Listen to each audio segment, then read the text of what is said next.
My next guest is an owner and director of Tim Turk Hockey. Please welcome Tim Turk. Hey, Tim. Hey, Cappy. Thanks for having me here.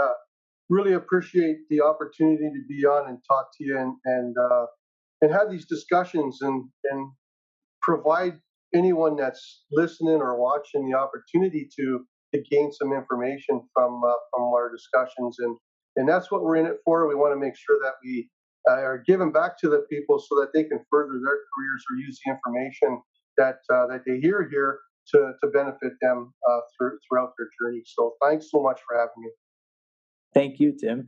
I looked it up yesterday. It was 2012 to 2013. You were the skills coach for my AA hockey team, the Mississauga Terriers. Viewers and listeners know that was really cool. So, Tim, let's start off here. What's your story in starting the Tim Turk Hockey School and becoming an NHL shooting and scoring coach? Well, a great question, man. I haven't had the opportunity to answer that in a while because a lot of people out there kind of know my story, but it's great to hear that question because it kind of brings back memories and flashbacks. When I was a youngster, I used to work for a goalie coach. I was a shooter for a goalie coach as a youngster many years ago, and basically we got to a point. This is before puck shooting machines. So myself and another individual, we worked for this goalie coach, and we would do half-hour sessions alternatively. So I would shoot for half an hour, take a break, and the other guy would go shoot for half an hour and he'd take a break. So because we couldn't shoot for the whole evening or for 4 or 5 hours straight because our arms would fall off. So we'd use a little bit of recovery time. And after a short while, I want to say a short while, in this case, a couple of years, he would come up to us every so often and say, I've been teaching goaltending for so many years now. And in my experience, in his experience, there was no shooting schools, no specific shooting schools out there, like technical, actual shooting schools.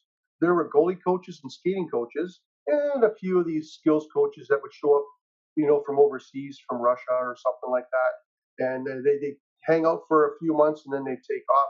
So he said to us, the two of us, he said, "You guys should open up a shooting school." And back then, he paid us in cash back then, so it was very difficult to agree to changing the business because we just had to show up and do our thing. He'd say, "Okay, now shoot low glove, and then shoot high blocker, and then do it consecutively. Shoot low glove, then high blocker, but make sure the goalie's ready." So he's like, "You guys can shoot where you want, when you want. You got all this power." When you're shooting, you should teach it. And we look at each other and we're like, you know what? No, we're okay. We just like what we're doing. We're comfortable. We're making good money. We're making more than our parents. So we're just going to keep coming in here every day after school and on the weekends and just do our thing. He's like, okay, whatever. So fast forward another couple of years, and he comes up and he got bigger. He started to get expanding his business and getting more business. And he hired another goalie coach. So we'd have to rotate through the goalie coaches, but we always did the shooting. There was only two of us. So he came up to us one day and he says, "How about this?" He says, I'm gonna open up the shooting school." He says, "And what I'll do is I'll pay one of you guys to teach a shooter in a little shooting session or in a little room back in the little area to shoot, and I'll pay you guys to also shoot on the goalies. So it just means you're going to be teaching shooting, and then you're going to be shooting for me back to back. So instead of going every other half hour, we'll be working every half hour, but we'll be alternating from teaching shooting to doing shooting for him." So we're like, "But how are you going to get players in here?" He's like, "I got it. Every goalie knows at least two players." So he put a sign on the wall, Cappy. Unbelievable. He puts a sign on the wall that says, "Any goalie that brings in a shooters for our new shooting program gets one free session." So it started to build from there. But we doubled our salary because we were working every half hour. So we were happy about that. So that went on, I want to say, for another couple of years we did that. And then finally one day, I guess we got really popular because we were exposed to his teaching delivery, his energy, his passion to improve these athletes. And he's still out there today, and he's one of the most energetic, passionate teachers in development for goaltending that I know in the whole world. And I've been around the world and back in a bunch of years. So the two of us look at each other, Cappy, and we're like, wait a minute. He's charging that goalie that much per half hour, and he's charging that shooter that much per half hour, and we're only getting this much. We can do this on our own. So, we went up to him and we said, listen, his name is Michaelis Cicero. He had the great Canadian goaltending company back then. I don't know what he calls his company now. But we go, hey, Mike. He goes, I know what you're going to say. He says, I know you guys are going to go it on your own, aren't you? And history states that in hockey, it's a pretty competitive industry when it comes to development and coaching and everything. So history states that most guys would say, you know what, screw you guys, you're a bunch of little blah, blah, blah, get out of here. But he was so open-minded. He was so passionate about us succeeding. He wanted us to succeed. He said, okay, guys, go and do your thing. I wish you nothing but the best, and I'm here if you have any questions or you need anything. So it was a great separation. It was a great way to take off. So that's what we did. We took off, and here I am today. That other guy, he ended up disappearing, so to speak. He kind of plateaued. He's a good shooting coach, and he's doing his thing at his level wherever he is. I haven't heard from him in a while, but here's me elevating all the way up to the NHL level. I couldn't feel more blessed being able to work with the players I have over a 35-year period. And what's the difference in your teaching style when training players such as at the novice level in comparison to training the pro level? One of the things that comes to mind, that's another great question, Kathy. Like, one of the things that comes to mind is, and I experience this quite a bit all around the world. I get the opportunity to be a mentor. Not that I've chosen to do so, but I'd help anyone, anywhere, anytime if they ask. And one of the things I've experienced is there's a lot of people out there, a lot of development people. They only want to work with a certain age group, or they only want to teach a certain style because that works for them.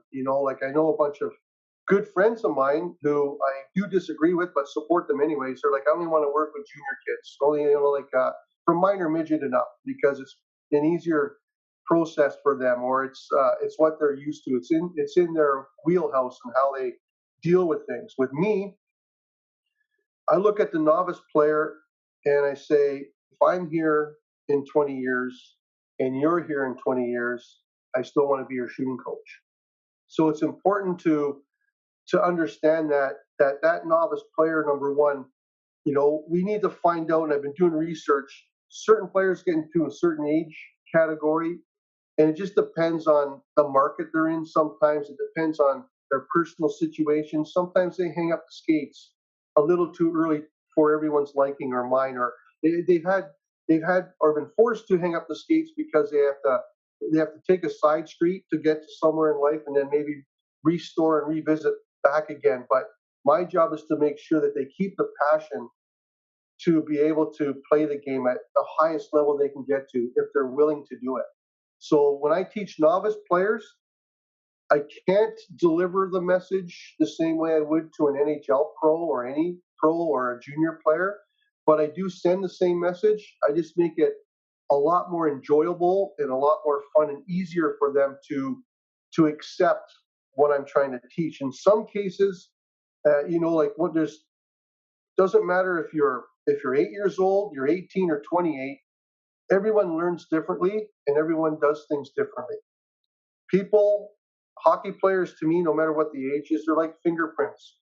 No one's the same. So I can't be going to a guy like Victor Mete or Brendan Gallagher from the Habs, who I work with quite a bit, and teach them the same motion pattern that I'm teaching a player that's at Pee Wee, Adam, or novice age, like U12 down to U8, because their bodies are different. Their motion patterns are different, their power output's different. So my job is partly to connect with how that player does things so that I can make suggestions to make corrections or fine tune what they're doing from a negative to a positive so that it's as comfortable as it can be when I'm teaching them, no matter how old they are. And the other thing is, I'm finding nowadays that a lot of my sessions and a lot of my teaching when it comes to specific technical shooting and scoring, a lot of the times I'm explaining to these athletes what they're doing good. So if they understand what they're doing really good, naturally, I connect the mind to what the action is, and it allows them to enhance the speed that they do it at. The confidence level is risen, the power output, because they're hearing it from someone saying, "Oh, so that's a good thing I'm doing." I'm like, "Yeah, that's a good thing that you're doing. So let's focus on that. If it's your arm that's really good, if you focus on it, it might fix your leg. It might fix it on its own, and we don't have to focus on the leg because you're doing so great with the arm. It's like the knee bone's connected to the thigh bone's connected to the hip bone, kind of thing. It's all connected. So I know this is kind of a long-winded answer, but teaching novice players to pro players, it's somewhat the same with a different delivery as long as you're willing to understand who the individual is. Right. Tim, does the communication process change when you're speaking to, either a novice player or a professional hockey player, that there's criticism, but also there's positivity in your analysis to them? Yeah, absolutely. Constructive feedback is accepted all the time. You know, I'll always start off by like initially when I start with a new athlete or a new hockey player that I'm working with. Um, Probably to me the connection is lifelong. And in the starting points, I always explain to them that, like these first 5, 10, depending on how many sessions is how you learn, are for me. I'm going to give you stuff, but I need to understand how I can teach you. So if I mention something or I make a suggestion and you're unsure, ask why. Ask why, and it doesn't matter if they're 8 years old. If you're wondering, I'll get in their grill. I'll be like, listen, and if this is feeling really awkward, ask me why, and then I can hopefully reiterate and explain, give examples as to why I'm trying to ask you to do these certain things or get your body into a certain position or stuff like that. And then when they hear that there's an explanation, it's rare that I haven't been able to answer a why question right away, but I've always been able to have an answer. And it's important that those athletes know, and the parents of those athletes in some cases understand that there's a level of passion and care as to what I'm doing. A lot of times I'm getting, Kathy, I get this a lot. People really don't care what you know until they know that you care. When and it's kind of like a silly motto, but it means a lot in my world when I'm teaching. I want them to know that I care about the individual. Hey, I'm going to ask you a personal question that's not related to hockey, but it ends up being related anyways, about your decision in school, why you don't like geography as opposed to math or vice versa. Because if I know they like math better than geography, it helps me to teach them.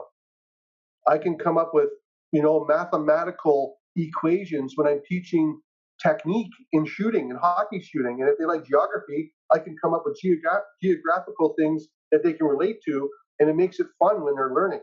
It's like, hey, this guy knows something about this. Or if their favorite sport is PlayStation, my job is to know all the PlayStation games, so I can make them a PlayStation character when they're an 8-year old, and I can kind of like pretend I'm controlling them, but they have to do certain things a certain way to earn certain successes and to earn bigger guns, so to speak. So yeah, that's a great question. Tim, I want to pick your brain a little bit about hockey. So I'll break the question down. Can you please tell us the essential foundations and techniques when needed for a hockey player to have a strong shot? Absolutely.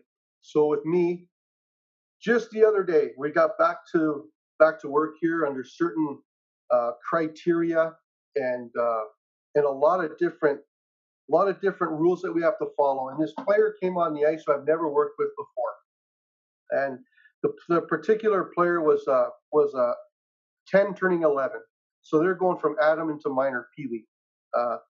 a U12 player. I was already on the ice, and this player got ready on the outside. I'm going to jump on the ice, and I noticed a deficiency in the player's skating. So one of the things I told the parents was, like, the parent was not there because they have to drop off the player and leave, because of the rules and criteria. So I told the player, I said, I'm gonna do the evaluation session. We're not gonna go for the full hour. We'll go for about 40 minutes or so. But I feel like you're really struggling to maintain balance.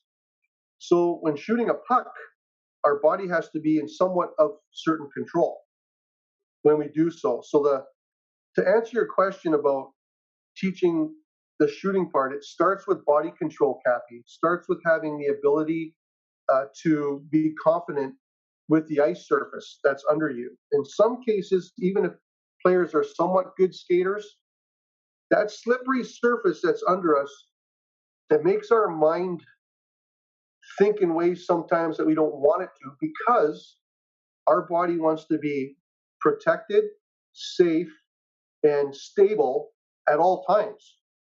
So sometimes that still slippery surface will take our enhancement techniques and revert back to comfort because we have to be stable out there. So I always suggest that it starts with body control prior to it even getting to the hand technique. So in my evaluation of this one player, the parent came back in, and they went to pay me, and I said, oh, you're not going to pay me for this. Take that money and invest it in a skating coach. Get some skating for him so that he can build his confidence on his feet. Learn how to stop and learn how to turn both ways a little bit. And that's your investment. That's what my suggestion was. And they really thanked me for giving them that advice. But that one particular player follows me on Instagram and knows how popular that it would be to get together with an NHL shooting coach.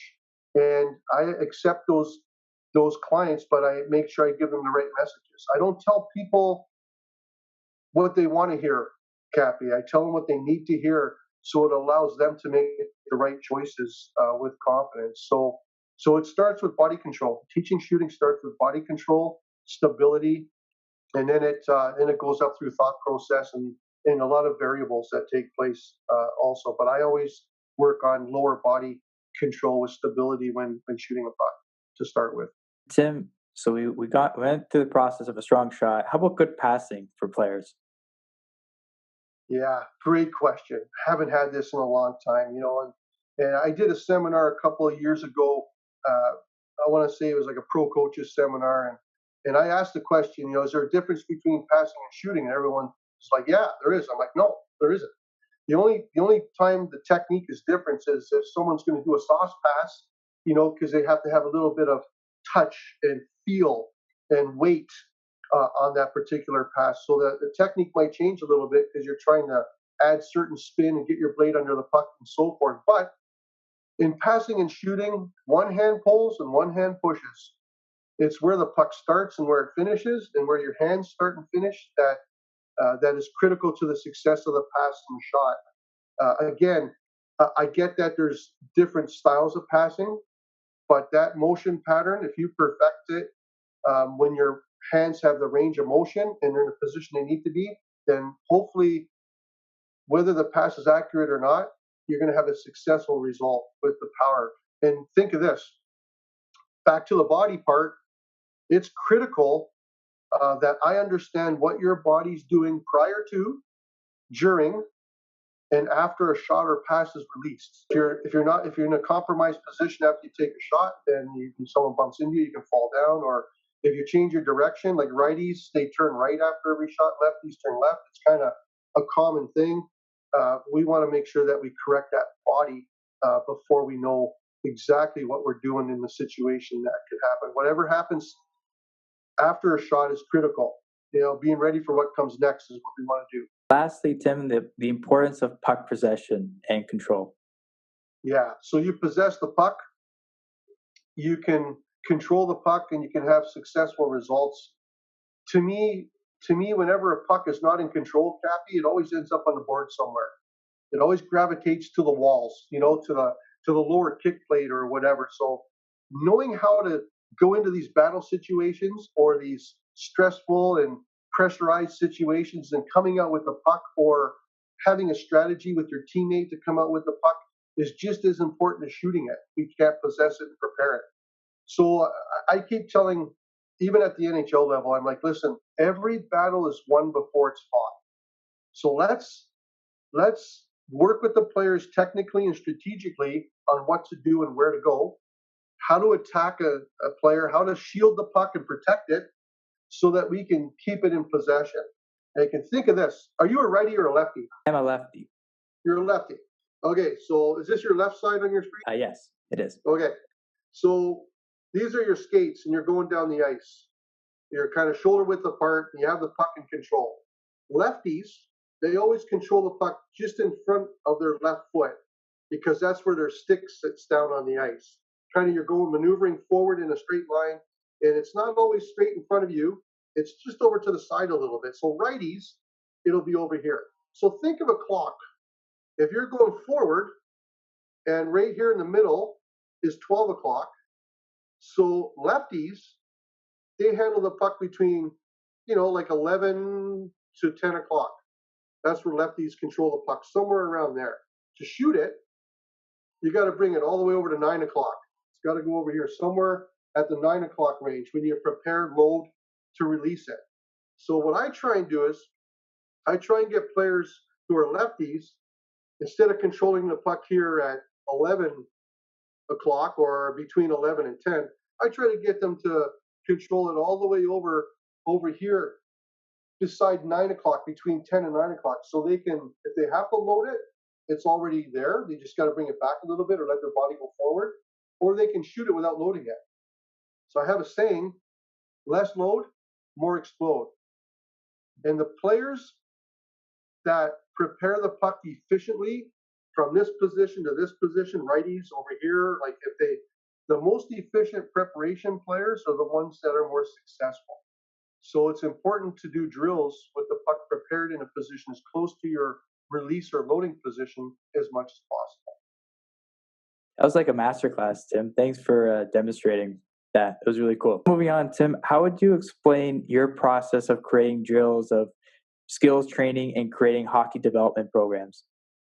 Well, it's all about the individual, number one. And we talked about this prior to hitting record.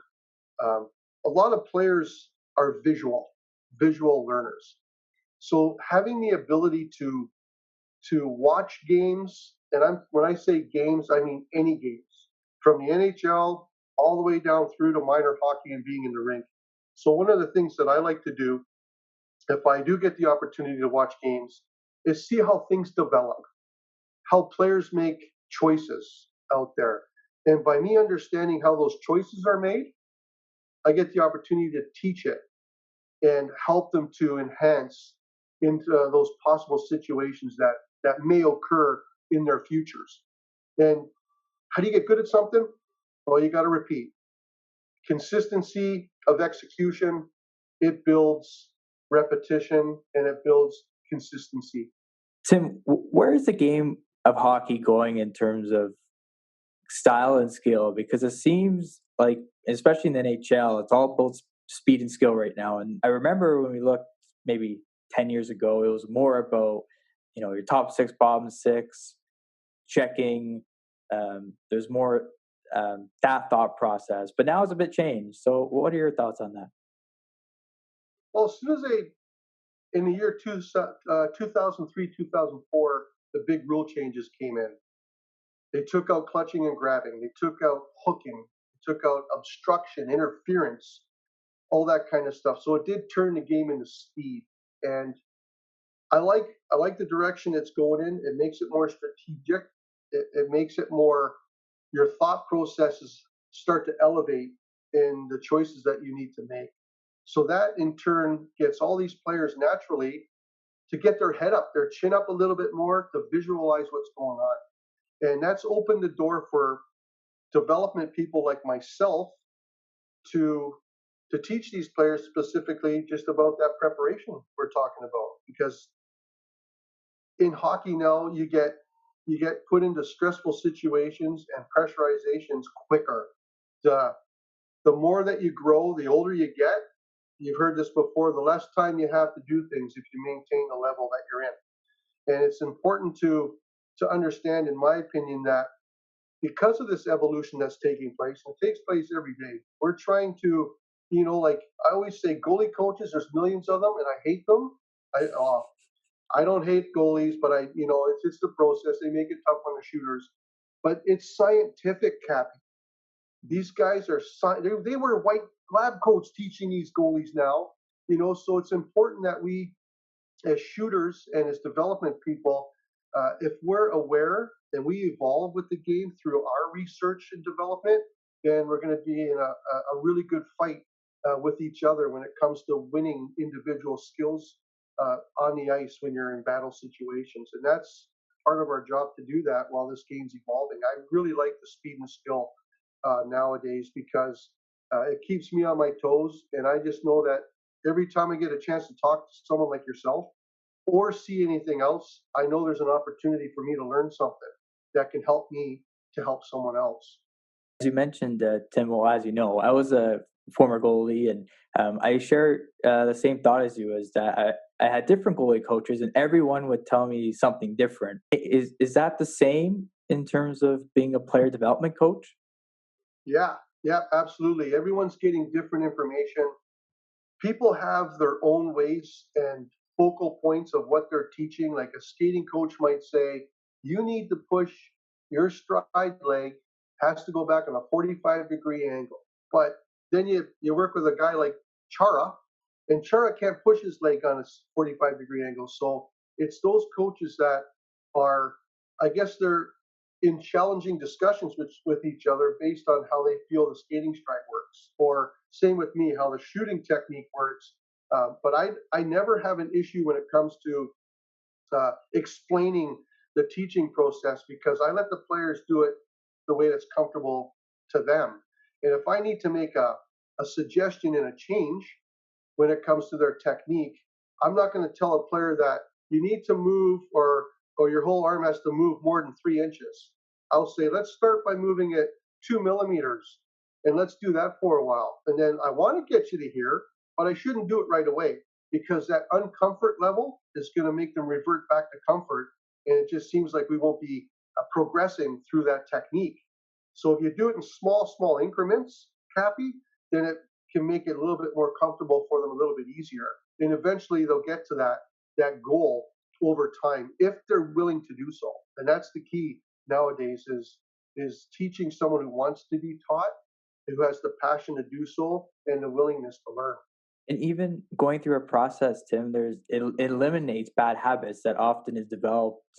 Such as myself, when I was a goalie, I had a ton of bad habits. Players, I'm assuming that would be the same.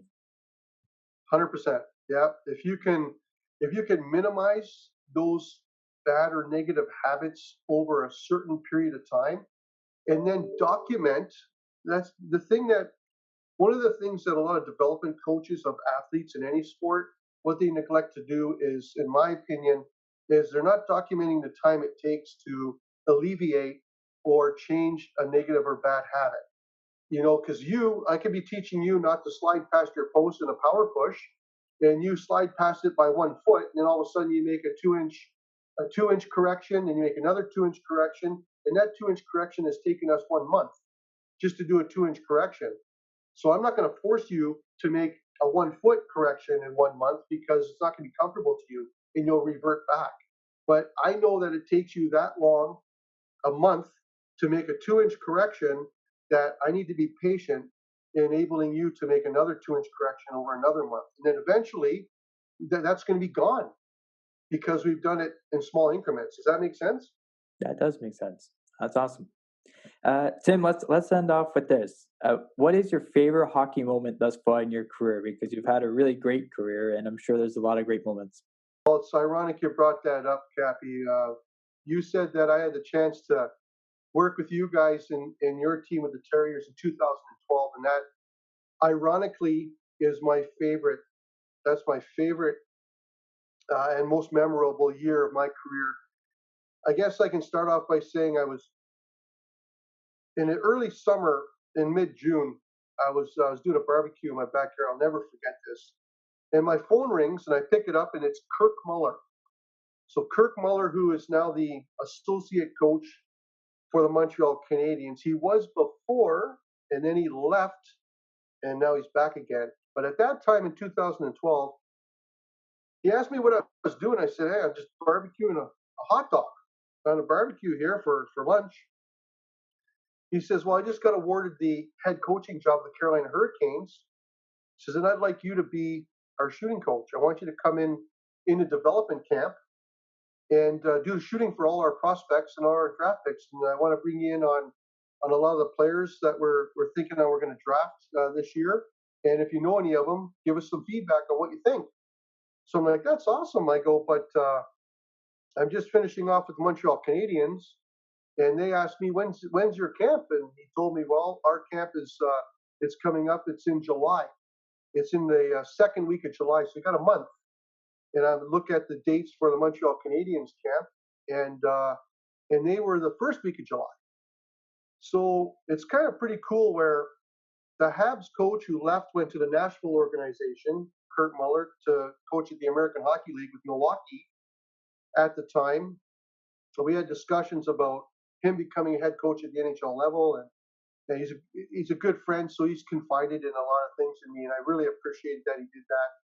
So I said to him on the phone before I hung up, I said, "I'm going to be there as long as it doesn't conflict with the Habs." And he goes, "Well, you can forget about the Habs. We're going to pay you $1 more anyway." So it was kind of funny that he said that, but it didn't